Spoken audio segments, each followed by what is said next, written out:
नमस्कार। पिछले अध्याय में हमने देखा कि यदि आपको वैराग्य प्राप्त करना है तो इस संसार को छोड़कर जाने की आवश्यकता नहीं है, जंगलों में जाने की कोई आवश्यकता नहीं रही। आप इस संसार में रहते हुए भी अपने सांसारिक कर्तव्यों को पूरा करते हुए वैराग्य को प्राप्त कर सकते हैं। आज हम श्रीमद् भगवद गीता के 6 अध्याय की चर्चा करेंगे, जिसे विद्वान ध्यान योग का शीर्षक देते हैं।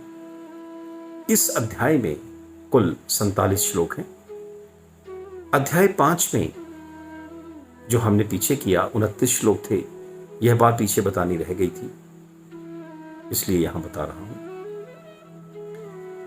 इस अध्याय के प्रारंभ में ही भगवान श्री कृष्ण एक बार फिर से कर्म योग की श्रेष्ठता को प्रतिपादित करते हुए बताते हैं कि वास्तविक सन्यासी व योगी वही व्यक्ति है जो अपने कार्य फल के प्रति, अपने कर्म फल के प्रति अनासक्त है और अपने कर्तव्य का पालन करता है, ना कि ऐसा व्यक्ति जो अकर्मण्य है, इस संसार में दिए हुए अपने दायित्वों को पूरा ही नहीं करता। 7वें श्लोक में बड़ा सुंदर कथन आता है। जितात्मना प्रशांतस्य परमात्मा समाहिता शीतोष्ण सुख दुखेषु तथा मानपमानयो। अर्थात जिस व्यक्ति ने मन को जीतकर शांति प्राप्त कर ली है, ऐसा व्यक्ति परमात्मा को पूर्ण रूप से प्राप्त कर लेता है और फिर उसके लिए गर्मी सर्दी, सुख दुख तथा मान अपमान एक से होते हैं। किसी भी स्थिति में अनुकूल हो या विपरीत हो, वो संभाव से रहता है। हम सब जानते हैं, कहा भी जाता है, मन के हारे हार है, मन के जीते जीत। यदि आप अपने मन को जीत लेते हैं तो वो मन आपका मित्र बन जाता है और फिर आपके जीवन के नेक उद्देश्यों में कभी भी कामनाओं और लालसाओं के रोड़े नहीं अटकाता। और इसके विपरीत यदि आप मन से हार जाते हैं तो वही मन है, वो आपका शत्रु बन जाता है और आपको अपनी बातें मनवाकर पतन की ओर ले जाता है। इसलिए आपके लिए आपका मन आपके पवित्र उद्देश्यों की पूर्ति का साधन होना चाहिए, ना कि ऐसा साध्य जो कालांतर में आपको अपना गुलाम बनाकर और खुद आपका स्वामी बनकर आपको अपने पीछे चला दे। आगे भगवान श्री कृष्ण योगाभ्यास के लिए उचित वातावरण और विधि का वर्णन करते हुए बताते हैं कि योगाभ्यास के लिए एकांत स्थान पर जाकर भूमि पर कुशा बिछा दें और उसे मृगछाला से ढककर उस पर मुलायम वस्त्र रख दें। ऐसा जो आसन बने वो ना तो बहुत ऊंचा हो, ना बहुत नीचा, स्थान पवित्र हो। ऐसे स्थान पर दृढ़तापूर्वक बैठकर अपने मन, इंद्रियों और क्रियाओं को वश में करते हुए मन को एक बिंदु पर केंद्रित करें और हृदय को शुद्ध करने के लिए योगाभ्यास करें। ऐसे अभ्यासी को चाहिए कि वह अपने शरीर, गर्दन और सिर को सीधा रखकर नाक के अगले भाग पर, अगले सिरे पर दृष्टि लगाए। इस प्रकार अविचलित मन से, भय रहित होकर, विषयी जीवन से पूरी तरह मुक्त होकर मेरा चिंतन करे और मुझे अपना चरम लक्ष्य बनाए। आगे भगवान कृष्ण एक योगी के बारे में बताते हुए कहते हैं कि जो व्यक्ति अधिक खाता है या बहुत कम खाता है अथवा बहुत अधिक सोता है या पर्याप्त नहीं सोता यानी बहुत कम सोता है, ऐसे व्यक्ति की योगी बनने की कोई संभावना नहीं है। वरन जैसा कि 17वें श्लोक में बहुत सुंदर कहा गया है, युक्ताहार विहारस्य युक्त चेष्टस्य कर्मसु युक्त स्वप्नावबोधस्य योगो भवति दुःखः। अर्थात नियमित भोजन, आमोद प्रमोद, जीवन निर्वाह के कार्य, नींद और जागरण, ऐसा अभ्यास जीवन में कष्टों को नष्ट करने वाला होता है। अर्थात जो व्यक्ति अपने खान पान में, रहन सहन में, जागने सोने में और नित्य प्रति के कार्य करने में नियमित रहता है, ऐसे व्यक्ति के जीवन में कष्ट नहीं आते। कहा भी जाता है excess of everything is bad.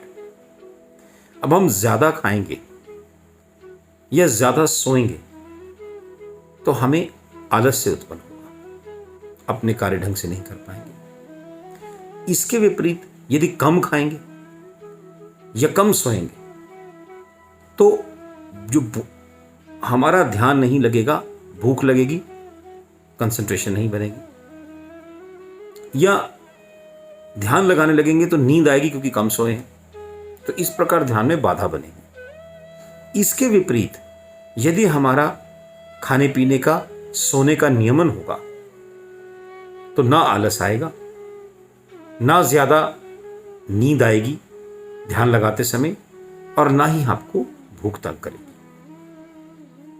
कहते भी है ना, भूखे भजन ना होए गोपाला।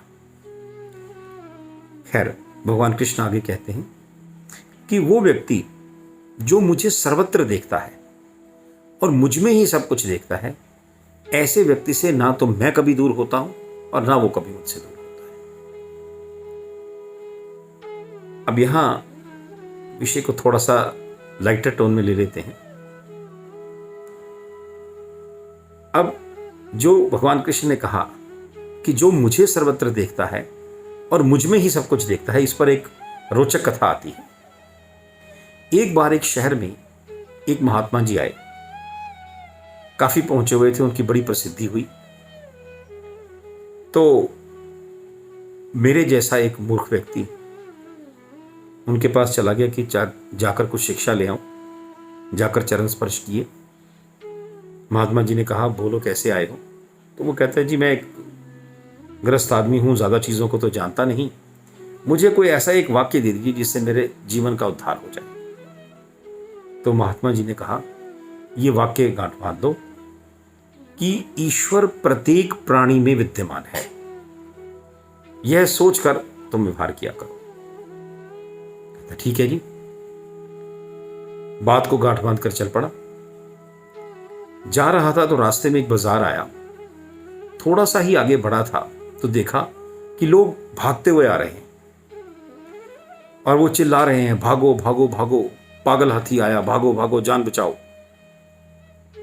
वो कहता है कि महात्मा जी ने तो कहा था ईश्वर कण कण में विद्यमान है, हर एक प्राणी में विद्यमान है, तो फिर ये क्यों कह रहे हैं पागल हाथी आया?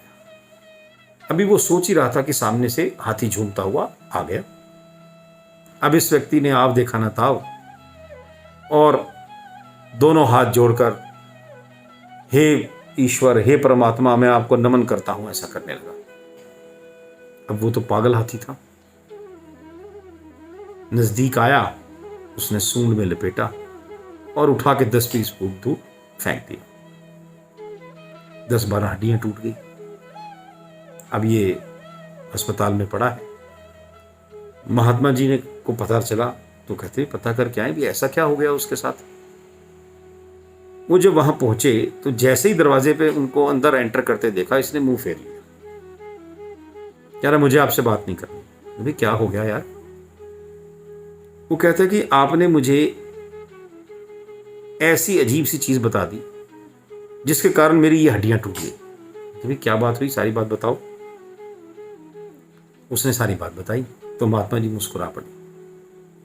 उन्होंने कहा कि भाई, तुझे क्या कहा था कि ईश्वर प्रत्येक प्राणी में विद्यमान है। जब तुझे वो प्राणी तो नजर आ गया, हाथी, उसको तूने उसमें ईश्वर को मान लिया, पर जब तू बाजार गया था 50-100 आदमी दौड़ते हुए आ रहे थे, वो सब भी प्राणी थे, उनमें भी ईश्वर था। तो ईश्वर के वो 50-100 जो प्रतिरूप थे वो तुझे कह रहे थे, भागो भागो, पागल हाथी आया। तो तू तब नहीं समझ पाया, तूने उनकी तो सुनी नहीं और पागल हाथी के आगे हाथ जोड़कर खड़ा हो गया। वो तो पागल था, उसने करना ही था। सो इसलिए हर वाक्य को, हर शिक्षा को समझदारी से समझना चाहिए। ऐसा व्यक्ति या प्राणी जिस पर तामसिक प्रवृत्तियों ने अधिकार जमा लिया है और वो उल्टे रास्ते पर चल पड़ा है, तो उल्टे रास्ते पर चलता हुआ व्यक्ति ईश्वर का प्रतिरूप नहीं है। उसने उन अच्छी भावनाओं को दबाकर बुरी भावनाओं को बाहर निकाल दिया है। तो ऐसे व्यक्ति के अंदर ईश्वर हो सकता है, ठीक है बात, लेकिन उस समय वो ईश्वरीय कार्य नहीं कर रहा। अगर वो पागल हो गया है या वो क्रोध में है या कुछ है जिसने अपनी वृत्तियों को, अपनी बुरी प्रवृत्तियों को काबू ही नहीं कर सका, तो फिर वहां हमें ध्यान देने की जरूरत है। आगे भगवान कृष्ण कहते हैं कि चंचल मन को बस में करना अत्यंत कठिन है, सही भी है, किंतु उपयुक्त अभ्यास द्वारा और विरक्ति द्वारा ऐसा किया जा सकता है। मुझे याद आता है, एक किसी ने किसी महापुरुष की बात बताई थी। वो कहते थे अटैचमेंट कॉजेज डिटैचमेंट। तो चंचल मन को वश में करने का बड़ा सरल सा फार्मूला है। इस फार्मूले को याद रखें, अटैचमेंट कॉजेज डिटैचमेंट। अब आपने अगर किसी चीज से आपको लगता है बुरी है, डिटैच होना है, तो उससे कुछ करने की जरूरत नहीं है। आप उसके विपरीत की अच्छी चीज में अपने आप को अटैच कर लें, डिटैचमेंट अपने आप हो जाएगी। देखिए, आप संसारिक कार्यों में लिप्त हैं, आपको बुरा लगता है कि मेरी इतनी प्रवृत्ति, इतनी आसक्ति क्यों हो रही है। अपना मन ईश्वर में लगाएं। जैसे ही आपकी अटैचमेंट ईश्वर से होगी, सांसारिक कार्यों से डिटैचमेंट हो जाएगी। और इसके विपरीत यदि सांसारिक बातों में ज्यादा अटैचमेंट होगी तो ईश्वर से डिटैचमेंट हो जाएगी। सो अटैचमेंट कॉजेज डिटैचमेंट का फार्मूला अगर हम याद रखें तो हम अपनी इच्छा अनुसार अच्छी जगह पर, अच्छे रास्तों पर अटैच करके अपने आप को बुरे रास्तों से डिटैच हो सकते हैं। एक बात और भी कही जाती है, an effort never goes waste.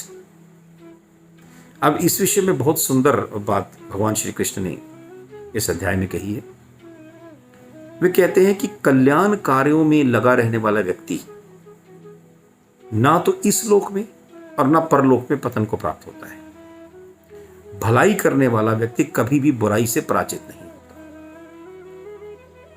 अब एक सवाल आता है जो अर्जुन कृष्ण को पूछता है कि ये बताइए कि ऐसा योगी जो शुरू में तो अच्छे रास्ते पर चला पर कालांतर में भौतिकता से विचलित हो गया, पथभ्रष्ट हो गया और योग सिद्धि ना प्राप्त कर पाया, उसकी क्या गति होती है। इस पर भगवान कृष्ण कहते हैं कि असफल योगी पवित्र आत्माओं के लोकों में अनेक वर्ष तक भोग करने के पश्चात इस पृथ्वी लोक में या तो सदाचारी परिवार में या एक धनवान कुल में जन्म लेता है।